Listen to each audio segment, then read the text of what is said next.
Bonjour, voici la correction des exercices de 1 à 6, page 122. On commence par l'exercice 1. Ici, c'est un exercice qui porte sur du calcul d'image. Donc pour cela, il suffit de remplacer le x par la valeur que l'on nous donne dans la formule. Donc si on reprend la première, f de 6, ça va être égal à moins 5 fois 6, qui donne moins 30. Ce qui va se traduire par la phrase en français, l'image de 6 par f est moins 30. On fait la même chose pour les autres images. Donc là, je ne vous ai pas mis la phrase en français, hein. C'est exactement du même type que pour la première. Par contre, deux petites choses. Pour le D, vous voyez qu'on a deux écritures possibles pour le résultat, soit moins 6 cinquièmes, soit moins 1,2. Là, on a le droit à l'une ou à l'autre, puisque les deux écritures sont exactes. Par contre, pour la E, on obtient plus 15 septièmes. Là, on n'a pas le choix, c'est forcément l'écriture fractionnaire, parce qu'il n'y a pas d'écriture décimale exacte. Ensuite, pour l'exercice 2, ça porte uniquement sur le lien entre fonction linéaire et proportionnalité. Et donc, il faut juste traduire la fonction qui nous est donnée par la multiplication correspondante. Pour l'exercice 3, on nous donne 4 fonctions et on nous demande de dire quelles sont celles qui représentent des fonctions linéaires. Donc ici, on a juste la f et la k qui sont des fonctions linéaires, alors que les deux autres, on le verra dans le chapitre suivant, on dira que ce sont des fonctions affines. Alors pourquoi la fonction g n'est pas une fonction linéaire? Tout ça, c'est à cause du plus 5. Et la fonction h n'est pas une fonction linéaire à cause du moins 5. Ensuite, exercice 4, c'est un peu le même type d'exercice, mais cette fois-ci à partir de la représentation graphique. Donc sur les 4 représentations graphiques que l'on nous donne, seule la première est bien celle d'une fonction linéaire, parce que c'est à ceux qui représentent une droite qui passe par l'origine. La 2 n'est pas la représentation graphique d'une fonction linéaire parce que la droite ne passe pas par l'origine O. Et pour les 3 et 4, c'est la même raison, ce ne sont pas des représentations graphiques de fonctions linéaires parce que tout simplement, cette fois-ci, ce ne sont pas des droites. D'accord? Ensuite, exercice 5. Donc, les questions sont posées un peu bizarrement. Je ne comprends pas trop l'intérêt de la question 2. Donc, on a une fonction linéaire, la fonction qui a x associe 3x. Comme c'est une fonction linéaire, forcément, c'est une situation de proportionnalité. Et donc, le tableau que l'on nous propose de compléter est forcément un tableau de proportionnalité.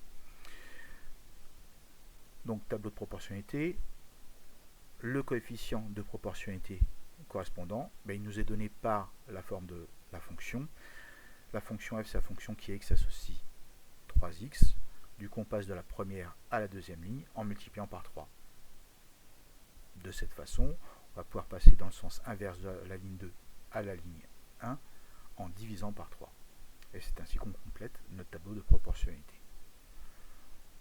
Donc, la question numéro 2, est-ce qu'il s'agit d'un tableau de proportionnalité? Oui, parce que la fonction est une fonction linéaire. Exercice 6. Deux petites choses avant de démarrer. Dans la question 2, on vous dit lire graphiquement les images de 1 par chacune de ces fractions. Ici, bien sûr, il fallait lire fonction et pas fraction. Erreur de frappe. Deuxièmement, la question 2, personnellement, je la trouve un peu stupide, puisqu'en règle générale, c'est justement en calculant l'image de 1 que l'on va pouvoir construire nos droites. Donc on y reviendra plus tard. Donc ici, on nous donne 4 fonctions linéaires. On sait que la représentation graphique d'une fonction linéaire, c'est une droite qui passe par l'origine.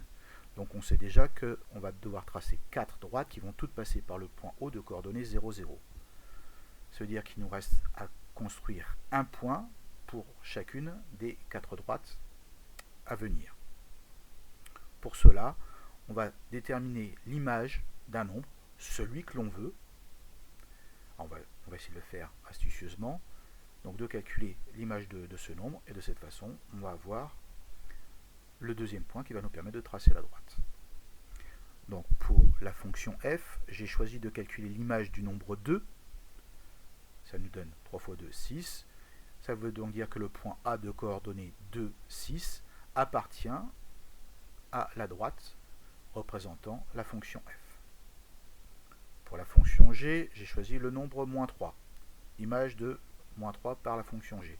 Ça donne moins 1 fois moins 3, ça me donne plus 3. Et donc on obtient le point B de coordonnées moins 3, 3, qui appartiendra à la droite représentant la fonction g.